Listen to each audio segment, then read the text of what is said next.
So, as Jason said, my name is Barry Bruggers. I know a good number of the people that are in here, but I've been with the club for a long time. I've only been living down here, though, for the last 5 years, so don't really know everybody. I've been doing this for 20 years with Carolinas Golf, and most recently for the last almost decade now with USGA. So they go through an extensive process before they let us go out there and start talking to players, tell them what they can and can't do. Basically, everything we do is in one of these 4 things that I brought. This one you may have, hopefully you have in your bag. If not, there are copies up here in that box. You're welcome to take one. This is the Players Edition. This is a new thing in the 2019. Before, we just had something this size that contained the rules of golf, the full rules. They decided, they came up with a streamlined version, if you think that's streamlined, to have something that players could keep with them with kind of quick reference for things. It doesn't have the extensive list of things for that. You have to go to our Bible, which is the full rules of golf. And this one has all the verbiage. It doesn't cut out anything. Everything's in here, okay? Now, we used to have a 3rd book called The Decisions of Golf. We no longer have that as of 2019. We now have this thing, which is almost as thick as the Decisions book used to be. But this is the official guide. And this has clarifications, which are similar to Decisions. In the front portion, it has things on equipment. It has information on if you're disabled playing. But the thing we're going to be worried about is the section in the back under committee procedures called Model Local Rules. And what that is those are clarifications for special circumstances that the USGA has approved how you proceed. The wording is approved. How you proceed, the penalty situations are approved by USGA. If clubs make a local rule that does not comply, technically you're not bound to follow that. And you can actually appeal to USGA and have it reviewed. If they subsequently find that they like it, then it might go in the next edition of the manual. So what we're talking about is this piece of paper for our club. Okay, you should have copies of that. The majority of it, I don't know if this one is, this one's just black and white. Mine actually is color coded. But the front and the first 1, 2, 3 paragraphs on the back are basically what we have for the club. The next 3 below that, those are things that would be mostly dealt with in, the next 2 are ones that would mostly be tournament situations. And the very last one is the option for out of bounds or lost ball that we put into play speed play along, where you don't actually have to go back and play it or stroke in distance under certain circumstances. We'll go over all that as part of this. So, starting with this.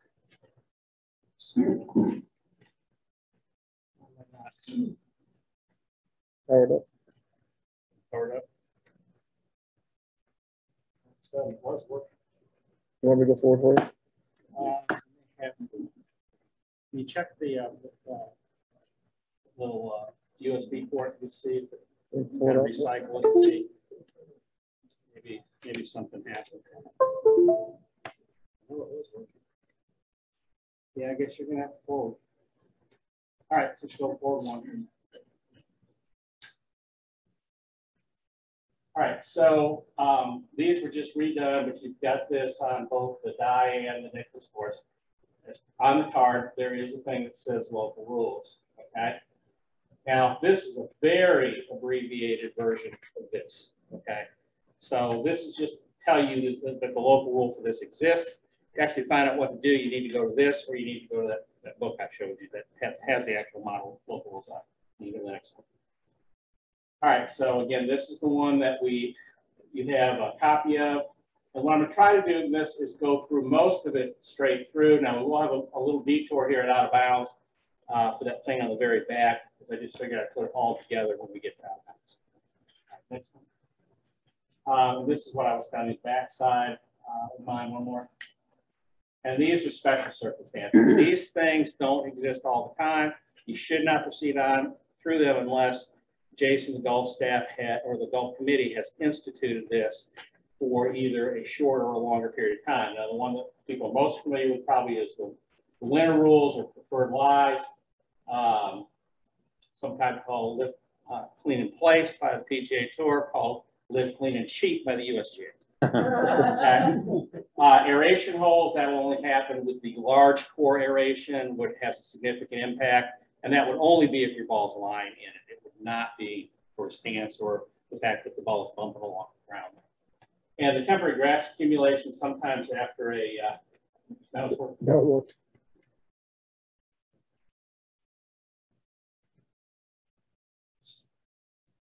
Temporary grass accumulations, that'll happen after really hard rain. You'll see those ribbons out there where the grass is real thick, and if it's really thick, it can impact play. And so a local rule to allow relief for that because they're way too numerous to be able to mark. So, but again, these three would have to be put in for special circumstances. You should not play under them unless those special circumstances have been indicated by the golf committee or the golf staff. All right. So abnormal course conditions, big area of local rules. For us, these cart paths encircling an area that may be planted, may have flowers in it. So flower beds are protected when they're like that. And with our course, anything you see that's circled by a cart path, that's just considered part of the cart path. So if you're in there, you're going to get relief. You're going to find the nearest point, and you're going to proceed from there with your standard abnormal condition relief, which is going to be nearest point, one club length, one close to one. And so the two that number 2 die and number 8 on Marsh. Fire ants, big problem down here. Some people consider them dangerous situations. They actually not consider that, even though some people are allergic to them. They're more of a nuisance than anything else, but they're a significant nuisance. If you get into them, if you've ever been in them, they were hit with a club and sprayed them down your back. They're a problem. So you do get free relief. Again, you would find the nearest point of relief and take your standard one club length. And if you haven't seen fire ants, I used to have a really neat video that showed them crawling all over the ball and up people's legs and stuff like that. So if the ball's laying in it, if you're standing in it, if your club's going to hit it. So typical abnormal course condition is not marked. All right, seems. I'm sorry. What if they're in a tree?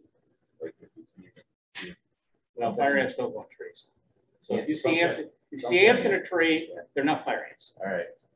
You don't get this happens all the time, especially with college golfers. I see a red ant, I need relief. And you may have seen that on TV. One of the pros tried that last year. They looked at it. That's not a fire ant. Well, how do you know? Well, I'm from the South. I know what a fire ant is. Don't argue with me. Play. But fire ant mounds look completely different from regular ant mounds with a little cone, and it's amazing what they'll try to get rid of. So next thing, seams and cut turf. When the maintenance crew's out there, puts grass in, obviously there's going to be seams.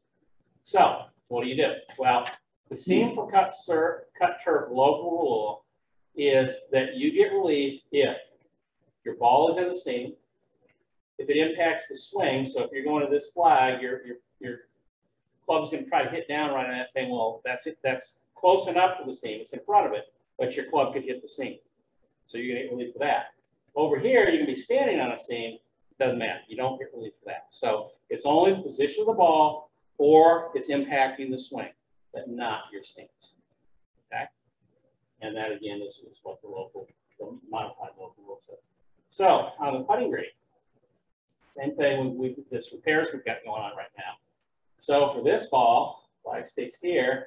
So the nearest point is sitting right on the seam. So it could be here, it could be here.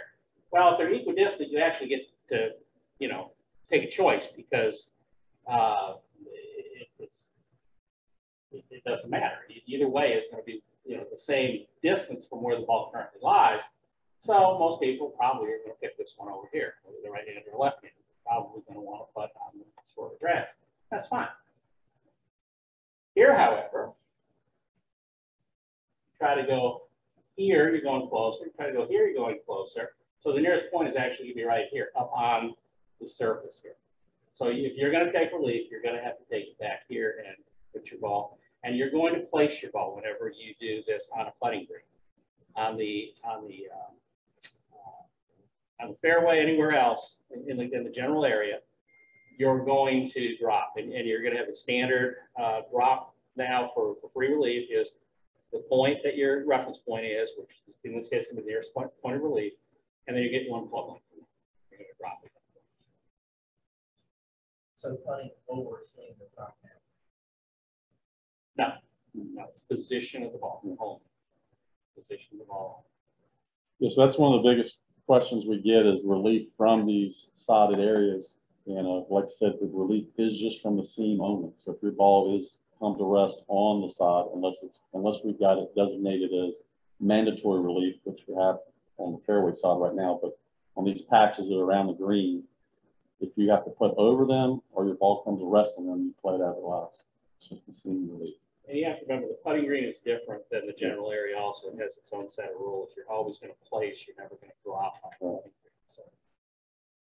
All right, so stake trees, another local rule. So you get relief from stake trees if it interferes with your stance, swing, or the position of the ball. So for this one, whether you're right-handed or left-handed, either your swing is going to be impacted by that or your stance is going to be impacted by that. Same thing with this one.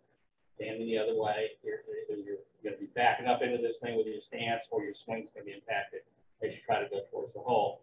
Here, however, neither your stance or your swing is impacted on the green ball, and so therefore there is no relief.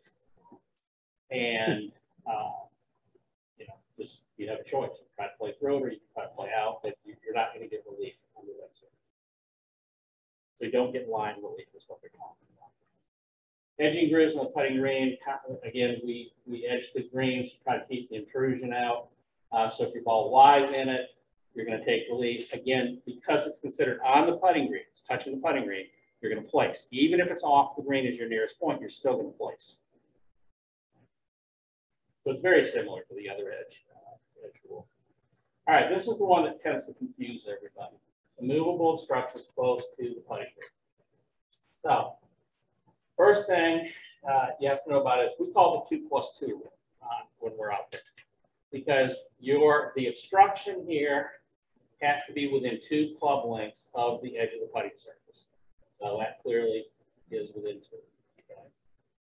Second thing is your ball has to be within 2 of the club. So somehow I've lost.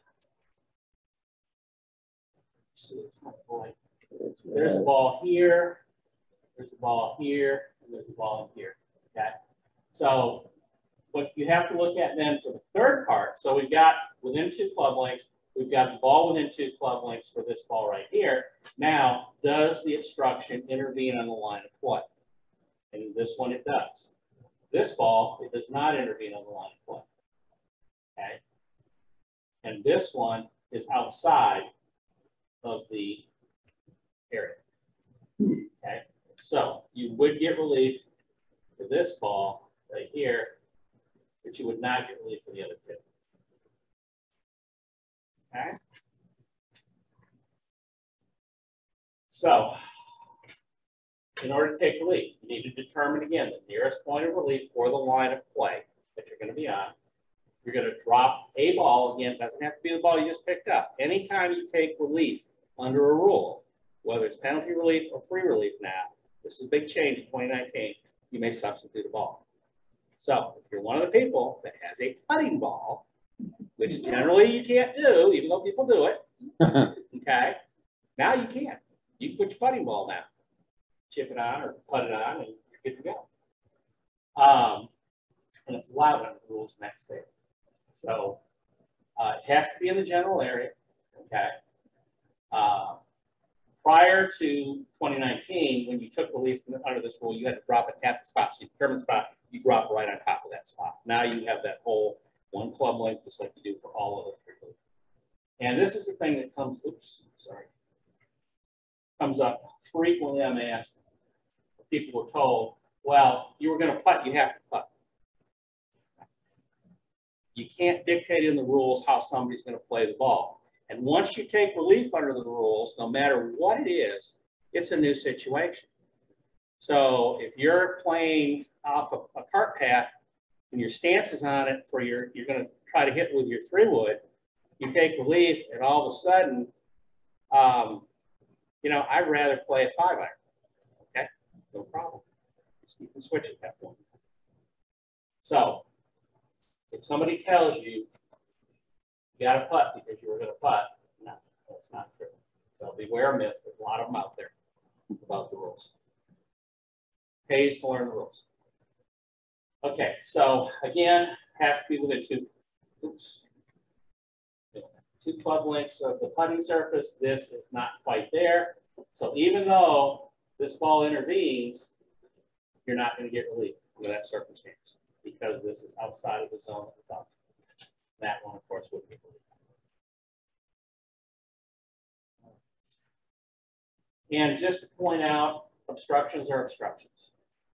And we mostly talk about sprinkler heads because it's the most common thing we see, but there are other obstructions out there that are crews, or not crews, but the people that built the course have put in there for controls and things like that. So if it's a drain, if it's a control cover like this one is, an obstruction is an obstruction. So as long as it conforms within 2, ball within 2, and intervenes on the line, you may take relief.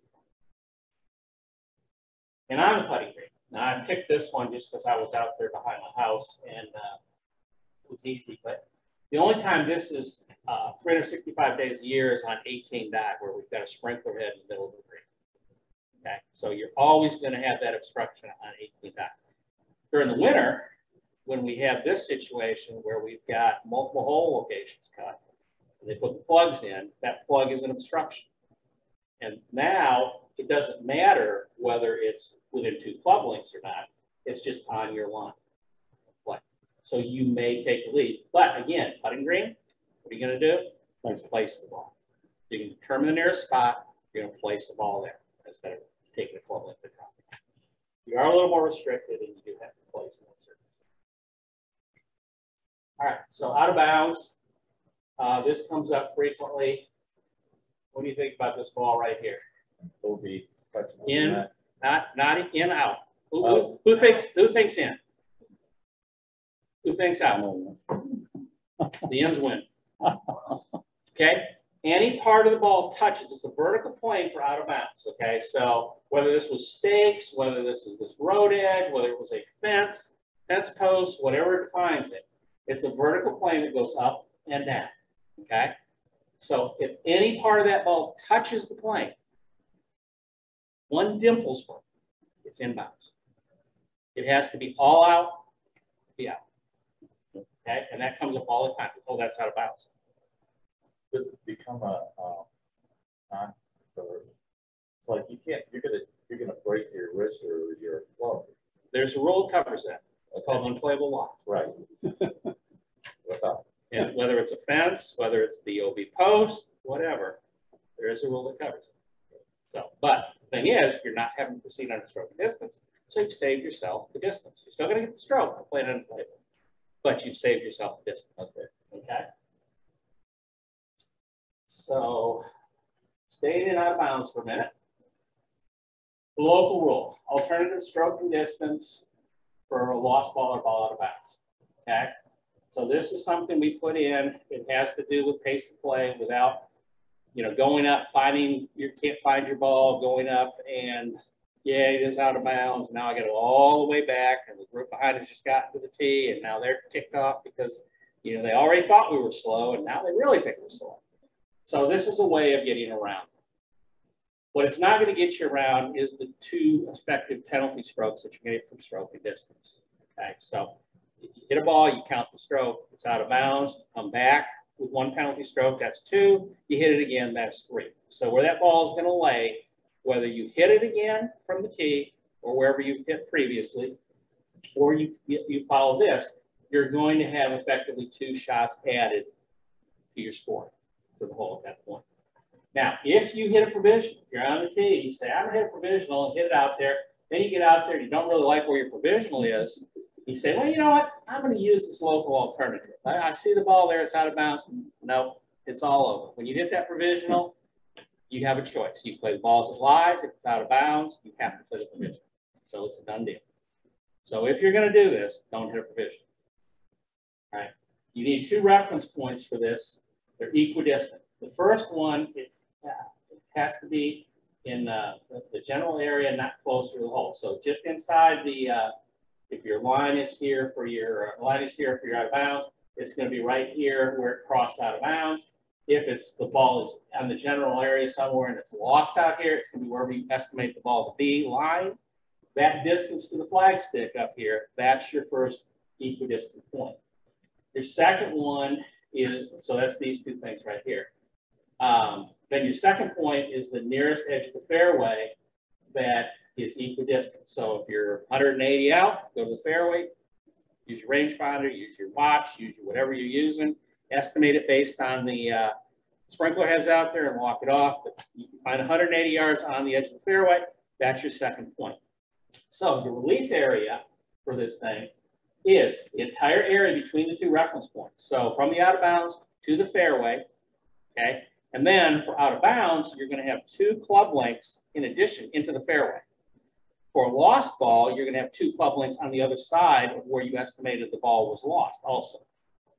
But you may drop anywhere in that arc that is equidistant. So if you like where it is in the rough better than you like the fairway this time of year, you might very well like that. Find a spot, drop it there. That's fine. So it's not restricted to the 1 or 2 club lengths that you're kind of used to when you're taking penalty relief. This one is going to be a much, much wider area. And it's happened. I've had people ask me out there, do I have to drop the fairway? No, drop right there. Well, they like the angle a little better. They like the way the ball's sitting up. Fine, go for it. No problem. So in a diagram form, this is for the out of bounds. You've got your line here, ball crossed here, ball lays right here, crossed right here. That's your first point. Here's your fairway side point, and here's your 2 club lengths from the fairway side. So you may drop anywhere in this area between the out of bounds line and this outer aspect of the second club length. So all area you see. And you go back as far as you want, area C. Doesn't have to be right at the edge there. You don't like that distance you got right there, you can go back 10 yards. No problem. I don't know anybody here that wants to go back 10 yards, right? But that's another whole story. Yeah. All right, so for the lost ball, same thing I said, you're going to estimate where that lost ball is, and you're going to take 2 club lengths from there out this way. You're going to go to the fairway edge equidistant, take your 2 club lengths here, and you may drop anywhere in this zone between there that C represents here. So you got all that area that you can drop them. So you got a wide area to choose what you want to do, what angle you want, what club you want as far as the distance that goes. All that's in legally play. All right, so now as pertains to penalty areas of some of our local rules. So the big one that I think most everybody is aware of, we used to emphasize it because it was part of the regular rule for what used to be called water hazards, red water hazards in particular, where you could go to the opposite margin. It was an addition to what was the C subsection under red rules, which allowed the 2 club lengths from the edge from the point where it crossed into the water hazard back then. Now with penalty areas, you just do the same thing. You've got that point where it crossed into the red penalty area. You've got 2 club lengths from there. But if your club has the local rule in place, like we do for Ocean 7, you may go to the opposite side and take the 2 club lengths at that point. So going through this, just real quickly about penalty areas, because this keeps coming up. I'm not sure why. Yellow or red, okay? You have the same options for yellow and red up to a point. So yellow is the more limiting, has less options. The red has the same options as yellow through these three things. Play it as it lies. So if you find the ball in the penalty area, you decide you want to play it, fine. If you don't like it there, you can take it outside under one penalty stroke, either playing under stroke and distance or going back on the line from the cross point where it entered into the penalty area and the flag stick, lining those two up and going back as far as you want on that line. Okay, as long as it's outside of the penalty area. However, when you get to red, you add one option. Okay, you still have one penalty stroke. You can have all these options here, but you also can have the two club links from the cross point. So where it crossed, immediately at that point, no closer to the hole, two club links out from there and drop in that zone. If you have the local rule, then you may go to the opposite margin. It's still the two club links. So it's just part of this C option still. And then another thing we have here that we'll go through is the drop zones. On specific holes, you may have an additional option.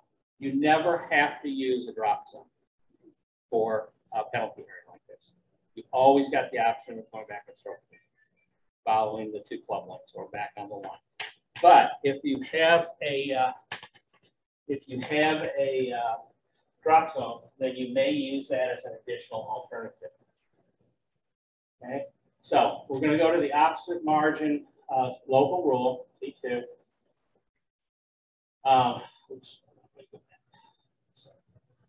So this is the hole. I'm sure everybody's familiar with it.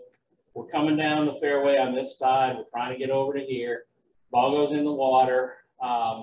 Normally we come out two club lengths here probably, but you could go over here as long as you have a spot over here you think you can play from that's equidistant from this spot to the hole or this spot to the hole.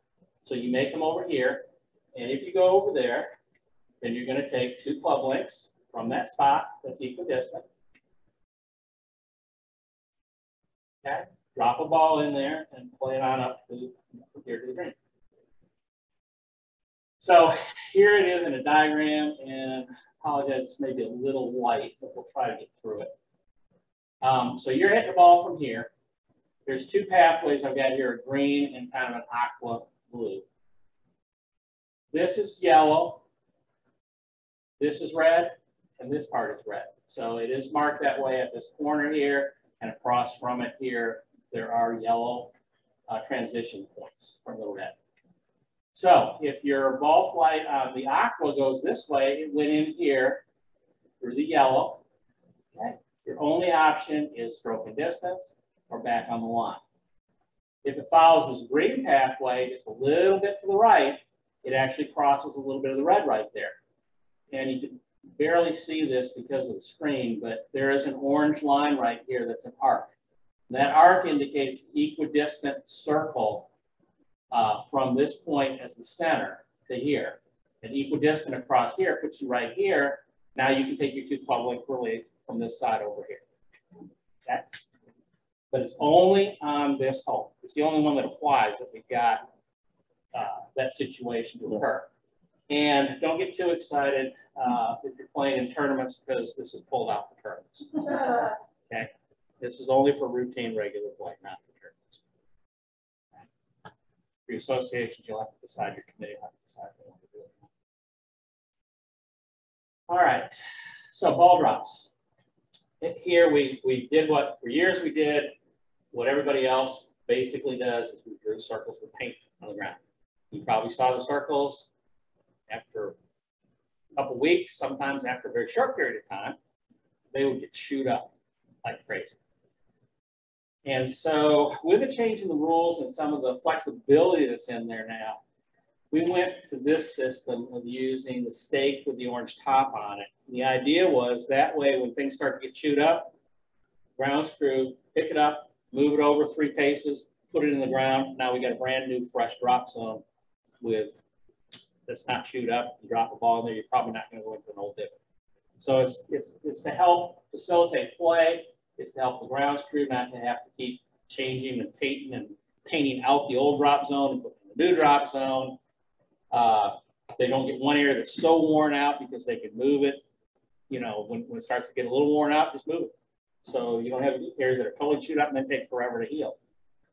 So it's helpful in a lot of ways. So for this, since this is similar to the red option, the red cross point option under your standard rule for penalty area, and because when you make a drop zone, there is no specified size that a drop zone has to be. You can make a small circle, big circle, you know, make a square, you make whatever you want, really. So what we've done is we've taken this and said that by definition, our relief area, so the post is the reference point that we talked about in the rule. That's the reference point. Same as if your ball went into a red or yellow, you talk about the cross point, that's the cross point now. So you're going to take your 2 club links, no closer to the hole. You go left, you go right, or you go back. So you have that whole big arc there. Additionally, you can remove this when you're ready to play, but please put it back so the next person can find it. Okay, find out where it's supposed to be. But if it's in your way, you can put it down, put it back in after you play. Okay. So going through a few of the ball drops, there are ball drops on a number of different places, but these are the ones that are most confusing. So everybody probably figured out this is Ocean 8. Okay, we've got the tees up in here or over here, playing out into this area here. Hopefully you haven't gone in over here. So you're going to hit your next shot. So you come across, I do, and come over here, missing everything. Okay. What are your options? Well, you crossed here last, you never crossed anything up here. So you're going to come back here, take the line, flag stick's here. So you're going to come back on this line on the flag stick and drop, right? Or play it or stroke a distance, either one. But this little stake right here, it's a big, tall, yellow one with a green top to it. That allows you to go to the drop zone over here. Okay, those two are connected. If you go through right here, just this side of the tree, you only have the lateral option, back on the line, or the stroke and distance. You do not get the drop zone option. Only if you enter somewhere on this side, okay, over here, then you may use the drop zone over here. Also, if you happen to hit it up here with a lot of spin on it, pull it off this side, you can use the drop zone over here. That's all. This is the line no closer to the hole. Anything over here, whether it's here, here, or spins off the front, you can use this drop zone, okay, along with your other options. Here's the one that confuses everybody. There's 2 drop zones up here on the island. Of course, what everybody wants to do, I hit the ball in here, I'm going to go use this drop zone, right? I'm going to come up here. No, not so fast. These 2 drop zones are tied to these conditions right here. These are red stakes, signifying that this is a red marked area along here with a green top. And what your ball has to do to use this drop zone is go through into the water between these 2 green top stakes. For this one, it has to come in through these 2 green top stakes right here. Then you go to this drop zone. You can't come in this one and go over and use this drop zone because the flag's sitting right here. Okay, nope, you got to go to the nearest one to where you enter. So, funny story, when I took this picture the first time underneath this stick was out here where it's not supposed to be. I had to move it in. I finally figured out there's so much concrete down in there from bunker renovation, the ground crew couldn't get in there. So, and this stake is big. It's really in there. So they put it out here where it was easy to get it in the ground, not realizing that they were totally screwing things up. So you got your drop zone here closest to it. There's your green top red stake right there, and there's another one on the other side there. And so your ball flight goes through here between the 2 green tops. You may come and use this area here. Now you may also, if you wish to, take your point across here, 2 club links, no closer to the hole, and drop it in the bunker there if you want to.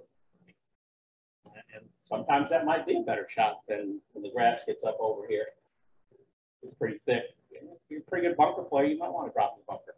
Problem is, the reason we did this originally for the college event, is a lot of the hole locations here, the drop is going to be so close to the bulkhead that you're dropping into a situation that now you've dropped into an unplayable, and you're really going to end up penalizing somebody 2 strokes.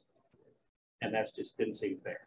So it gives you an option to get out of there. Okay?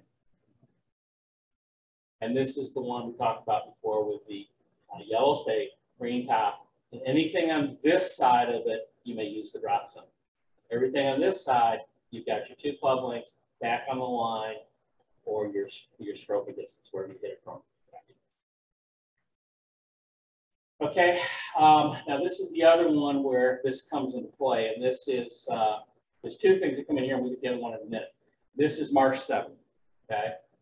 So here, we have the same situation we used to have before it was marked correctly, where if you teed off from here, hit straight at the green, didn't happen to make it all the way in there, well, your ball's now in the water hazard back in the day, and there's a drop zone here.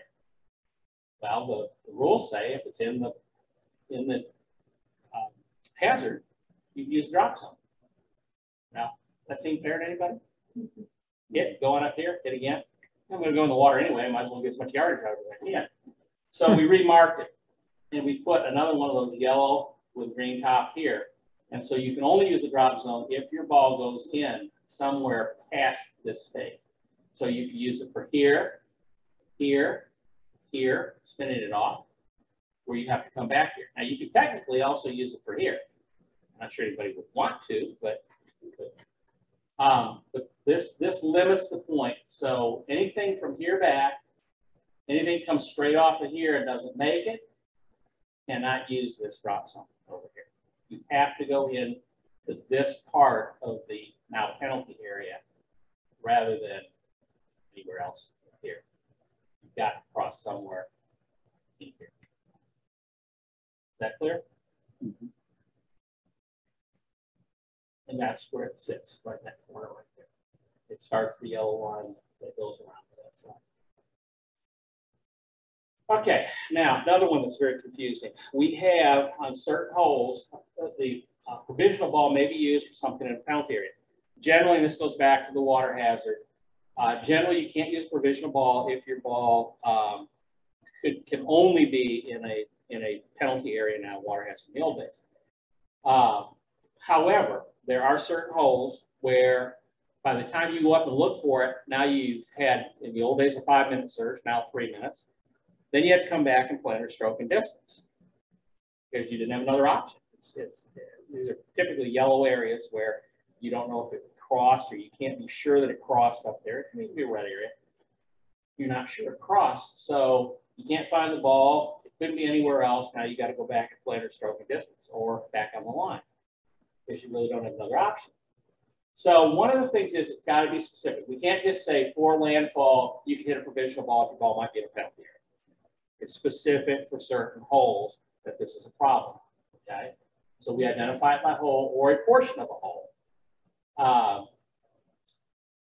The size of the hole, shape, location, growths are the big thing. Things grow up in those things and we can't see anything on some of those on the far side. So you can't see if your ball is in it for sure. If it's not found, it would most likely, certainly 95% or better be lost, and it would delay play to go back after searching and come back and play another ball. So again, we're trying to speed play up by doing this, by allowing this. Okay, so here's what you have to do. Okay, I'm going to play a provisional on this hole.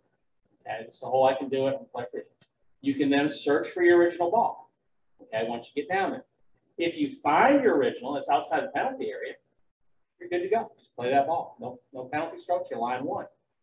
If it's found inside the penalty area, you can still play it. If you think you can play that ball from it, you're still line one, that's your original ball, play it. Or if you don't think you can play it, you can play the provisional. Now you're line three with the provisional, okay, under stroke and distance. You may not, however, once you found this ball, use back on the line or the two club lines. By playing the provisional, you've taken those options out. So this is the part that most people don't understand. I'm going to play a provisional. I find it, oh, well, here it is. It must have crossed right here. I'll just take my two club links right here. No, you took that out. You no longer have that option. And that's the part that you really need to understand if you're playing this, using this rule. So this is the only really good picture, thanks to Jason. Mhm. That really shows what we're talking about, where things grow up, and it's very hard to see if anything's lying in there at all. It's of course the gold tees on number 6 Marsh. So you hit something up here, and it hits up here, and you don't know if it went in, you don't know if it crossed up here. These things grow up. You can't tell if it hit above the line or not. You know, the rest of this is yellow. Here's yellow here, yellow over here. You know, I've got to go all the way on the ridge, come all the way over here, search for my ball for 3 minutes, can't find it, come all the way back, come over here and tee off again. Okay, obviously that's going to take a little bit of time. So in this case, you know, it's worth it to me. I'll go ahead and hit provisional under those circumstances. But if I really think that it hit above, and everybody playing with me agrees that hit above the line came in, I don't want to hit provisional because I want to have that option to play from the lateral spot up there. So you have to be careful about making the decision you're going to do this and just not do it willy-nilly. Think about, you know, what it's going to cost you if you go up there and find it. So 6 is one of the holes. March 6. Again, this time of year, it's pretty easy to see everything, but not totally. But you can see when things start growing out here, it's going to be almost impossible. So March 6 is one of the holes that we're talking about. March 7, particularly from the blue and white tees, it's hard to know sometimes. Did it get all the way across? Is it sitting up here in these little, you know, leaky areas here? The red line's up here, and the ball often sits down in here somewhere. Sometimes you can find it, sometimes you can't. So March 6, March 7, and March 8. March 8 is primarily going to be this stuff during the summer that you can't see. It gets over there, you can't really quite see where it is. But you can also just right on the edge right here. You may not have quite made it over. And the yellow line is not right at the water's edge there. It's up a ways. So you may not know for sure. And again, you're going to go across the bridge here, come over, search, and have to come back. So it's allowed there. So those 3 holes on Marsh conform to what we're looking for there. Ocean 4. And so, well, it's a short hole. You know, how much difference is it going to make? Well, still, by the time you hit here, it goes into the corner, the flag's over here, or likely when I'm playing, the flag's over here, but I still hit it over here for some reason. But especially when all this stuff grows up, you can't see what it did. Did it make it all the way over there? Is it sitting on the land? Is it down in the little collecting areas there? Don't know. I'm going to go up, search for 3 minutes, and come back. Nah, just, you know, I'll go ahead and get one and go for it. Because I know if it's out here, I can't find it. If I find it up there, I'm going to play it out of there. Here, you can pretty much see if it hits on top and drops on down into the collecting areas. So it's usually not a problem. So then Ocean 5, depending on which tees, it's hard to see on any of them, really. When that stuff grows up, blue, obviously, but even from red, blue, white, and from red gold, it's still pretty hard to see over that stuff when it comes up and see if you made it completely over or not. And again, it's not quite as big a distance, but it's enough that saving a couple of minutes by having not come back, drive back, or walk back, and play under stroking distance makes sense. And so Ocean 6 also pretty self-explanatory. Nobody can see anything on Ocean 6 as the summer progresses on either side, really. Whether it's up in this corner up in here, and certainly not on this side up here. You have no idea. Again, it's pretty long going around there, past the bathrooms and stuff, then have to come back. We take some time. Well, before I do that, any questions about that? That clear enough that it's just restricted to those 6 holes, and you just have to make a decision whether or not it's worth it to play the provisional, whether you're willing to potentially not have a couple of the options once you get up there and find out your hole. Questions you have to ask yourself. So for the bulkheads, they're integral. It's really not applicable for our course because all the bulkheads are inside the penalty areas, and you're not going to get relief from a obstruction, fixed obstruction in a penalty area anyway. But I put it in just to point out that if you here or anywhere find something there, it could be a road. The most famous example is the road hole at St. Andrews. That is integral. That's why integral will never disappear from the rules of golf, because of the road hole. They want to, you can't take relief from the road hole. You have to play it off. I consider that integral to play the hole. That is not a relief situation. Well, it's not a relief for free relief from the, it's not a free relief. You can take the penalty relief. You may always take penalty relief. One stroke. But you can't play, there is no such thing as an unplayable penalty area. And because the penalty area has its own penalty relief rule, you have to play under that. There is no such thing as an unplayable. It may be unplayable, but for the rules of golf, it's not unplayable. It's in a penalty area. So that's just showing a couple of options. One where the ball is definitely there, one where the swing would be back. You can club on it, but you're probably going to hit the toe of the glove on or the heel of the glove on the full hit. You got to make a stroke. So you can play it if you want, but you have the option of taking your penalty. What about that ball rolls in the crack? If the ball's on this one. I think it's number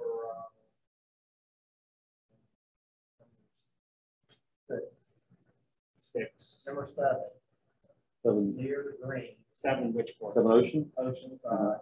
The 7 ball can roll back underneath, like where the power's up, and rolls back underneath, and it sets in almost like a fold.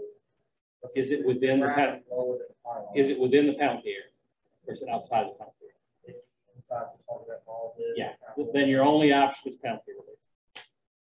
Penalty still. Yes. If once it's in a penalty area, you can either play it or you can take penalty relief. You're never going to get an obstruction relief, fixed obstruction, immovable obstruction relief in a penalty area. Is that mark red on that edge? Depending on which part of it is, part of it's red, part of it's yellow. It just depends on where it's located. Most of it's yellow. Probably yellow, yeah. There's a little bit of it right in the corner. I think maybe where it goes down might. I actually think we moved it out. I think it's all yellow now. Yeah. Used to be on the corner. There was a transition, but I think it's actually the transition been moved back, and it's all yellow on the bulkhead all the way around the green on that side. You would have to go back to the Other side. other side. Other side Or stroke a distance. Well, either way, it's going to be on the other side. You're going to either be stroking distance. Mm-hmm. Now, if you played up from the right-hand side and it rolled into that groove, okay, then the cross point would be where it crossed the yellow right there and then fell into the groove. So that would be your point, and you have to go back on the line. There might be a small little window in there where you can go back on the line, not go all the way back to where you last played, but it's a very tiny window there. And you just have to look at how it's marked. That's getting a little hyper technical, but to answer your question as much as I can, if the ball is in there and there's a hole right there, as you're saying, down in that hole, it's sitting right there next to the bulkhead. Okay, you're in the penalty area, so your relief option is going to be penalty relief options. Whatever they give you, wherever your cross point is, whatever color it is, that's what your options are going to be. There are no other options for you. And also number 7, 7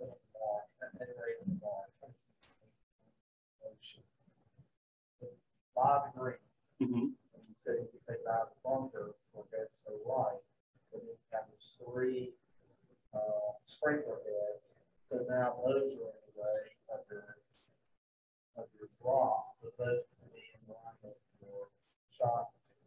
It would depend on where the drop zone is located. Once the ball's in play, now you have a new situation. So if you drop the ball under using the drop zone, you went in between the green top stakes, you drop in the drop zone,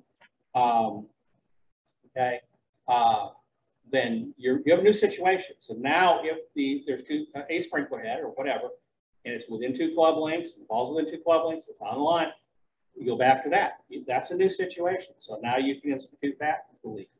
Even though you may not have 2 club. No, you have to have it be within the 2 club lengths. If you can't get 2 club lengths, that's still valid.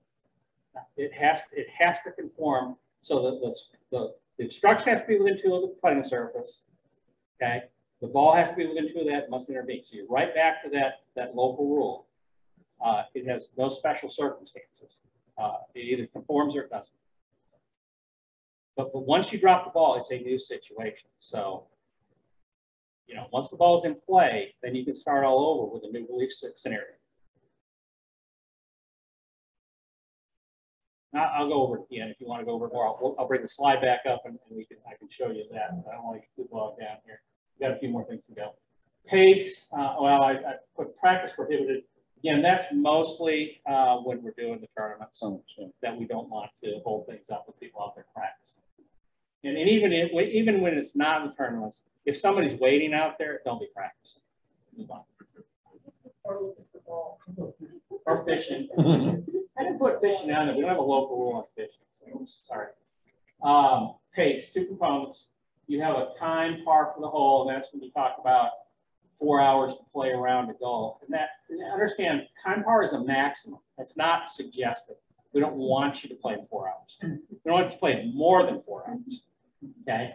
So each hole has a par of time for that hole, depending on whether it's par 3, par 5, how difficult it is. Some will be more, some will be less. And you also have a component with pace that you're positioned with group in front of you. Okay? You never look back. You don't care what's happening behind you. It's what happened in front of you. Are you keeping up with the group in front of you? The group behind you take care of themselves. You got to keep up with the group in front of you to the extent that you can, and how it factors into your time par for the hole. So, oops.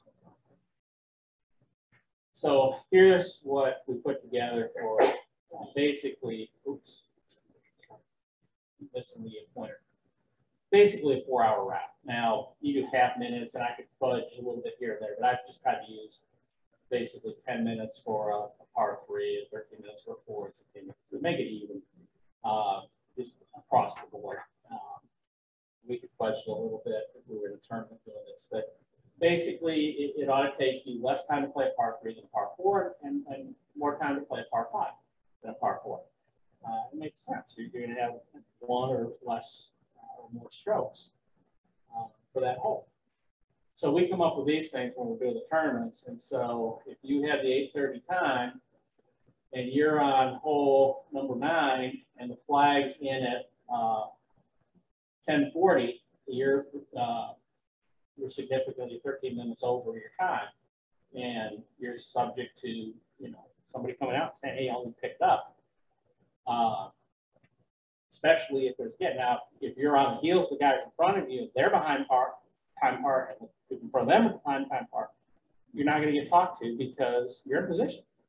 Doesn't matter if you're over your time par if you're in position. If the rabbit in front of you twosome and they take off and you got a foursome and you're playing under your time par and there's another twosome behind you and they're coming up on you, you have the option of letting them go through. But you're on your time, you're on or below your time par. You shouldn't be rushed in your play just to accommodate the twosome behind you. Okay, there used to be a thing they called status, and that kind of went away a few years ago with one of the revisions. And so now it's all about etiquette. If you see it, you know that the group in front of you is a twosome, and there's 4 holes open in front of you, and there's a twosome back here. God's sakes, let them go through if they're pushing that hard, and just hope that they're not one of the ones that goes right in front of you and then starts losing balls on every other stroke, and all of a sudden it's taking 20 minutes per hole. I always say that's something. You're out of position if this is just a ballpark idea, but basically, if you get to par 3 and the green's clear, you're out of position with the group in front of you. They're already gone. You're out of position. Okay. If you're at a par 4 and everybody in your group hasn't teed off, the green clears. They leave the green, and only 1 or 2 of y'all have the force have teed off. You're out of position. You ought to have teed off. You ought to be going to your next shots before they get off the green. Okay. And on a par 5, you get to the tee, and the group head is on the green, or the green's clear. If they're on the green putting, you're out of position. You ought to be at your second shots. Whether you're going to try to hit in with your second shot or not, you ought to be at your second shots at least when they're on the green. Okay? If you're out of position, you can't make it back, let a faster group or a single player go through. Follow. Gary, that's assuming that the group in front of you, it's not a group of 2 and you're a group of 4. Well, yeah, that's what I said. If you've got a rabbit out in front of you that's taken off and you're on your time call, Right. okay, then you shouldn't feel, that you're creating a problem.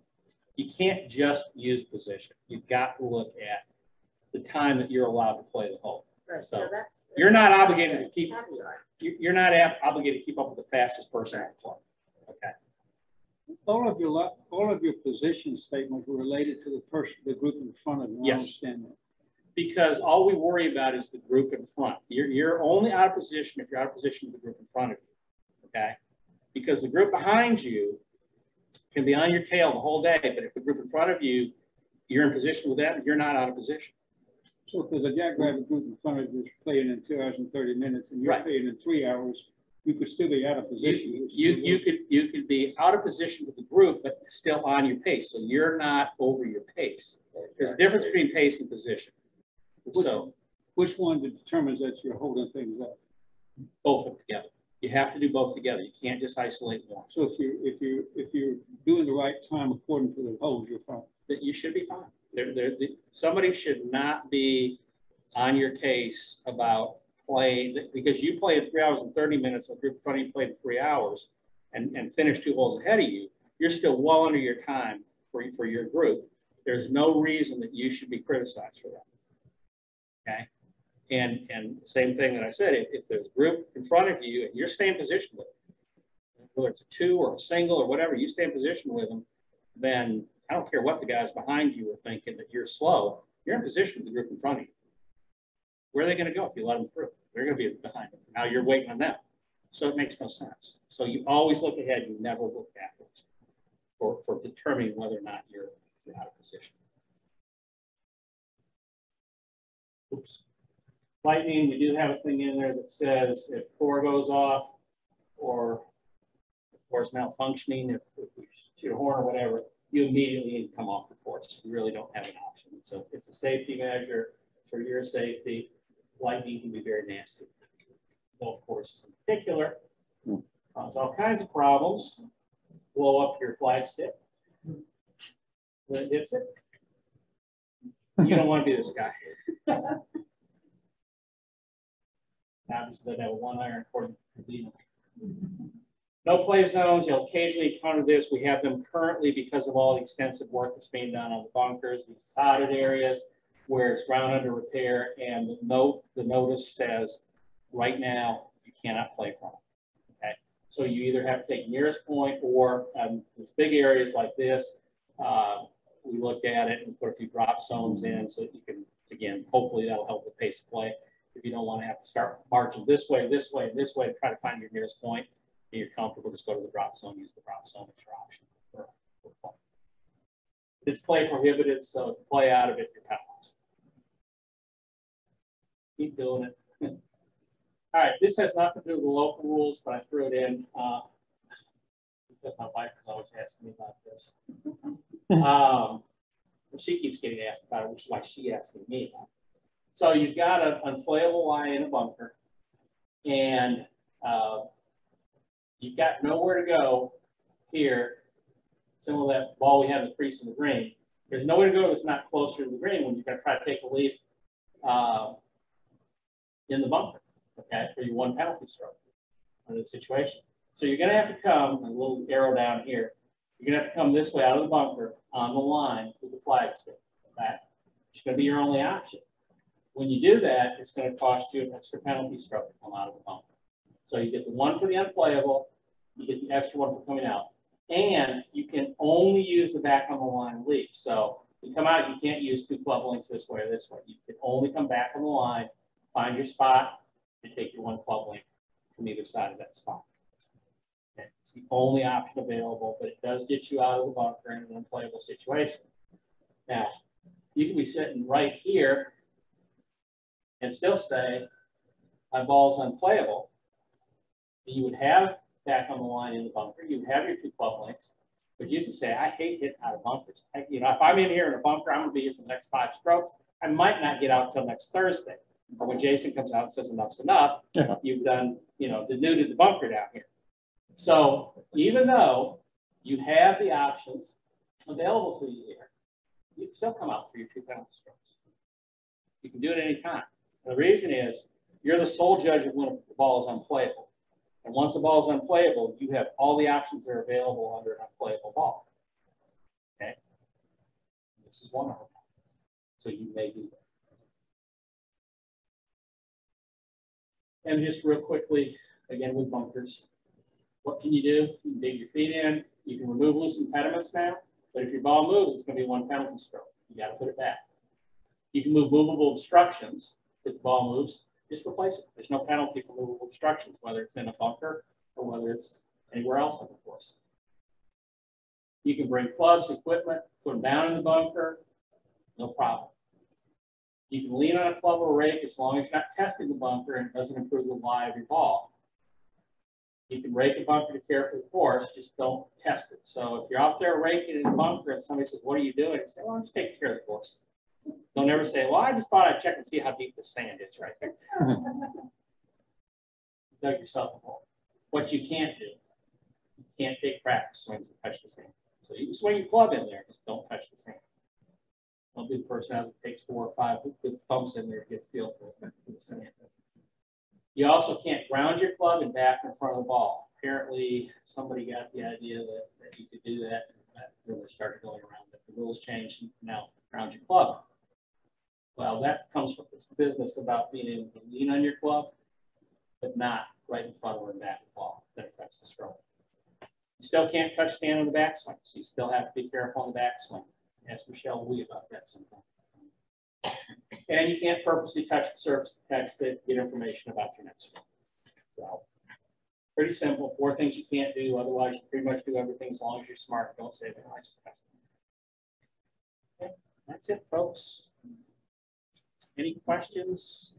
Like I said, if there's a specific, more complex thing, I'm going to have to stay and go back over a slide or something like that. Go back over the slide where Paul, he was talking about, the technical relief, and there's either 2 or 3. 8 Ocean. 8 Ocean? Yeah. I'll share the screen again. Let's see if I can find that slide there. Yeah.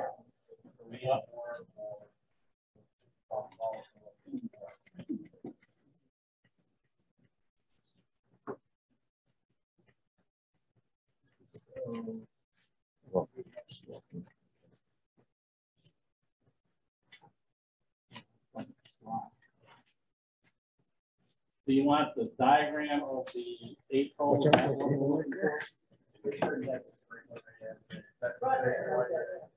for the Okay, all right. So if Yeah.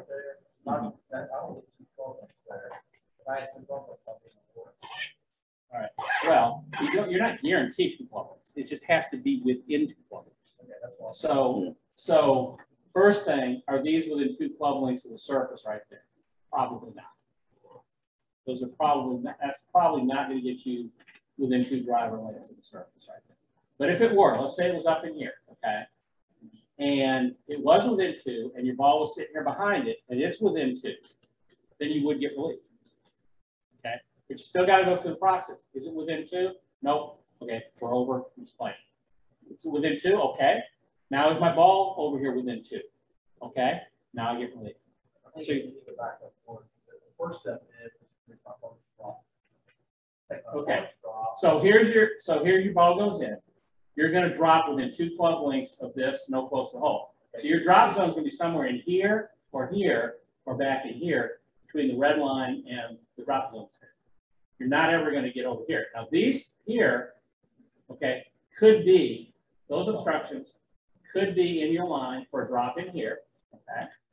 But now, are they within 2 club lengths of the green surface right here? Oh. You still have to come from these things right here. See those obstructions? Yep. They're the ones that are closest to this drop zone and most likely to be affected.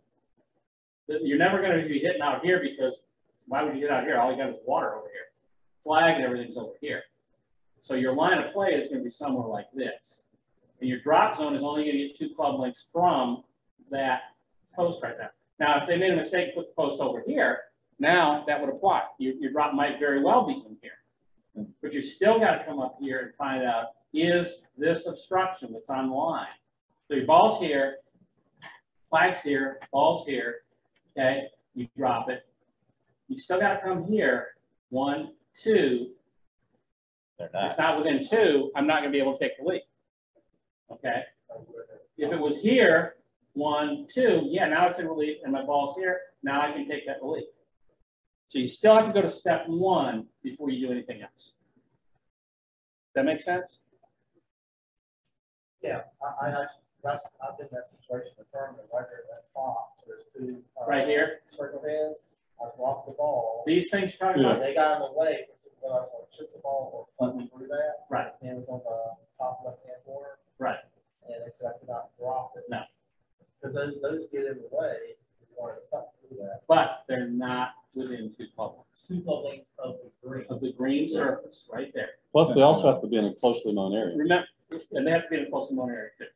So if they're in the rough, you don't, if they're in the rough, you don't give relief That's, from anywhere. that's true.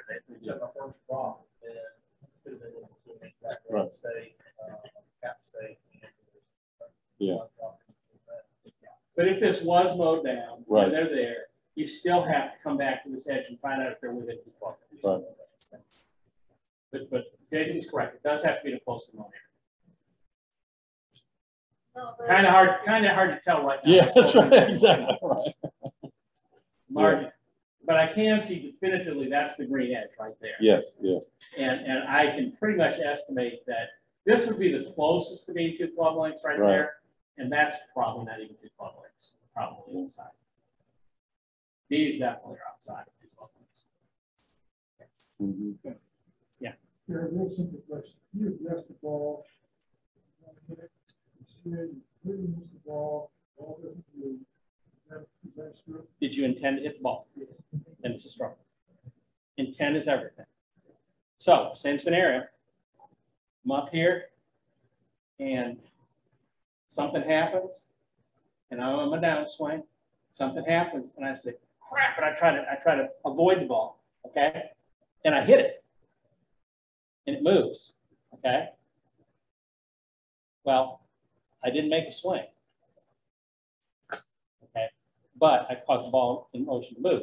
But if I do the same thing and I swing and I miss the ball, I haven't made a swing, a stroke, because I did not intend. Partway down, I decided I'm not intending to hit the ball. By doing that, I've canceled that being a stroke. But if you just whiff, you intended to hit it, you just missed, that's a stroke. I'm sorry. Right. Game of integrity. Your intent changed halfway down the back. Right. Yeah, I mean, it's up to you to, I changed my mind, I tried to avoid it. The only part it's gonna really is if you actually clip the ball and then you move it. So that becomes an issue. Yes, sir. Sits on a minute ago, it'll be short on. So if you're in a bump with a perfect lie, you can call that on play. Yes. Yep. You can be in the middle of the fairway with a perfect lie. Yeah. Some play. Because if you're, if there's water behind the green. I could be this far from the hole in some playable.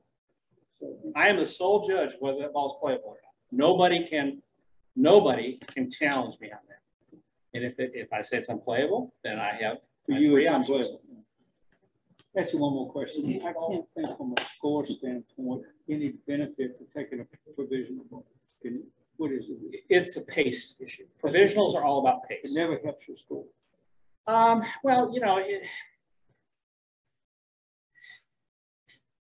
I don't know about you, but a lot of times if you're out there and you're just practicing, so to speak, you hit a ball and it goes way right, and you put one right back down, boom, you stripe it right out of the middle. Ball always hits it down the middle, hits the next 40 yards. Well, that's basically a provisional ball. Sometimes when you're in the rhythm and you didn't know what you just did, as opposed to going up, searching, coming back and doing your stroke and distance. Now there you could say it helped your play by doing a provisional. But the provisional is not designed to help you play or help your score. It's designed to help you play pace. Pace, yeah. It's all about pace. All provisionals are about pace. For some reason, on all these fall groups that I hear conflicting in my groups here, if they hit a ball in the water, I can read T. We put T down, correct? Absolutely. Well, you're talking about you're teeing off in a par 3, you're in the teeing area for the hole, you hit in the water, okay? I can retee that. Absolutely. I don't know why half the people say, no, you have to drop. it. Not only can you do that, now, give me just a second on teeing areas. Again, that's not the local rules, but I'll go on. So, John's question. I whiffed, okay? I can now pick it up, retee it somewhere else. Okay, that ball's in play. The ball's in play. I made a stroke. Once you make a stroke, the ball's in play. Okay. I'm in the teeing area. I made a stroke. I missed completely. John missed completely. I didn't miss something. John misses completely. He says, "Oh crap." You know, thinking about it, I'd rather be over here. I'd rather be back a yard. So he picks it up. He moves it over. He puts it in over here. Now he gets it. Puts it in from the hole. Okay. What does he want? Last 2. Because anytime you're in the teeing area, you may tee a ball. You may move a ball anywhere in the teeing area. So if you, to take a really absurd thing, you're out on one of the par 4 holes and you take your driver and you hit, and there's a tree just over, well, okay, Pines 5, when all the trees were still there. They had several trees right on line, you know, kind of bang, hit it, which my son did. It comes back, and the ball comes right back at you and ends up at your feet in the teeing area. Okay? You pick it up, put it back on the tee, hit it again. It's in the teeing area. Anytime you are in the teeing area of the hole being played, you may do anything that's allowed in the teeing area. You can remove grass, tear it up, throw it out. You can build a mound to hit it off of. You can put a tee in and hit it. You can adjust the tee. All those things were not allowed under the old rules, but they are allowed now. And you hit your second shot. Your second shot. There is no penalty for touching the ball. There's no penalty for back on the tee, changing position, anything else. You're in a protected area that allows you to do those things. And you've taken one swipe at it, so your next swipe at it is going to be number 2. But to go back to your original question, you can always retee it. Yes. These guys don't really talk about it already. They're trying to take your money is what they're trying to do. Exactly. They've done that before. So let's say number 5 at the 4 March. Yeah, number 4, par 4 March, okay. Okay. So a lot of guys put the ball to the right, cross the road, but they don't know whether or not they crossed the road. The guy says, I'm going to hit a provisional. Okay. Okay, so he hits provisional. He's hitting shot number 3. Well, yeah.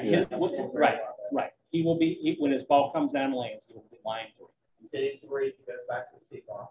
If he says, we don't really know where it went across the road, it's in those woods, to the right. And he says, okay, I'm just going to say it's out of bounds. He has the option, number 1, to play his provisional shot that's in the fairway, 4 to 3, or he tramples all the way back to the fairway within 2 club lengths of the fairway. No, because he played a provisional ball. He lost his option once he played a provisional ball. Okay, let's say he didn't do that. Then he could go to the local rule option, so it's not in the tournament. He could either say, here's where it crossed out of bounds. I found my ball. This is the angle. Here's where it crossed out of bounds. He never found. Or he could estimate where it crossed out of bounds. Okay, best estimate. Same as a lost ball. You're just going to estimate where you think the ball's lying up there in the woods somewhere. It's in a big old thicket or something. You think, well, it's in the middle of that thicket. I'd say it's right about here. I'm going to use that as my point. Here's my distance to the flag. You go out the fairway, distance to the flag. I got 2 club lengths from there. I'm going to drop a ball anywhere in this zone between those 2 and play. Anywhere in the fairway. Anywhere in the zone. Rough fairway, not just fairway. Up to 2 club You lengths have in up the to 2 club lengths in the fairway. You can drop anywhere in that zone. From the point where the out of bounds line is, all the way to the fairway edge plus 2 club lengths. Anywhere in that zone, you may drop that ball. Okay, so points, we'll just say point C, we have off the ball. Okay. All the way across to the other side, I can drop the ball. Anywhere in that fairway. Not to the other side of the fairway, only to the near side of the fairway. Okay, so near side of the fairway, how far do I have in that from entering the fairway, only 2 club lengths. You can And go then up I'll to be getting, you can go up Yeah. to 2 club lengths in the fairway. that's another one that got me. Close and hustlers. I'm playing with Well, you know, for a I said, certain I said right away. for a certain fee, I can follow you around and correct them all. And I could probably find you a lot of penalty strokes they're doing that would help you out too. In the same vein, then it's generally a good idea to always suggest taking a vision, isn't it? It's not a bad idea for pace of play. To your fellow partners, if that's, There you go. Okay. It's not all we're supposed to. No. It's You're limited. Here's where it crossed out of bounds, or your estimated crossed out of bounds. So that's your first point, that distance to the flagstick. Now you have on an equidistant arc over to the fairway edge, the nearest fairway edge. Okay. And now you have 2 club lengths into the fairway to drop. Then your drop zone is anywhere between this line and this line. Okay. And as far back as you want to go, as long as you're in that cone made by this. A or 2 club C. lengths where I can drop that ball anywhere. Yep. A, what is No. B there for? What? Yeah, between A and where B. point B is, plus 2 club lengths. So A to B is your first arc over to the fairway, plus 2 club lengths gives you this extra zone out here. And you have to measure point A to the flag. Right. Yeah. Say I'm 150 yards. Right. Point from that flag, I have to go 150 yards out to the fairway. And that's the reason you have to get that at A, because you need to know where to be at B. You have to measure that, but the trees are in the way, you can't get through there. Yeah, so that's why you got an advantage to pick where you want to hit from. But let's say for whatever reason, you actually like the grass right here. Maybe it's winter and it's all mud over here, and you got a little bit of grass over here. And the angle's not too bad. You're around this tree, so you drop it here instead of there. That's fine. You're still within your rights to drop it in here. You can drop it here if you want to. Yeah. Now you gotta go to the tree, but maybe you got that shot. So for tournament reasons, do I have to inform the other players strategy from A to 2 club lengths? You can't, you're not gonna use it in tournaments. Yeah, We're gonna take it out for tournaments. yeah. We don't use the local rule for tournaments. So Tournaments is straight rules from that standpoint. Right. You're just gonna go back stroking distance or drop it wherever you're last. So in the tournament, you would play a provisional for pace of play reasons if you thought you were out of bounds, just like the traditional way. Then you get up there, if it's out of bounds, then you've already got your provisional balls now in play. Last year, if you go out and play with your friends. It only applies at landfall. Right. If you go to Porter's Neck, check with the pro shop at Porter's Neck.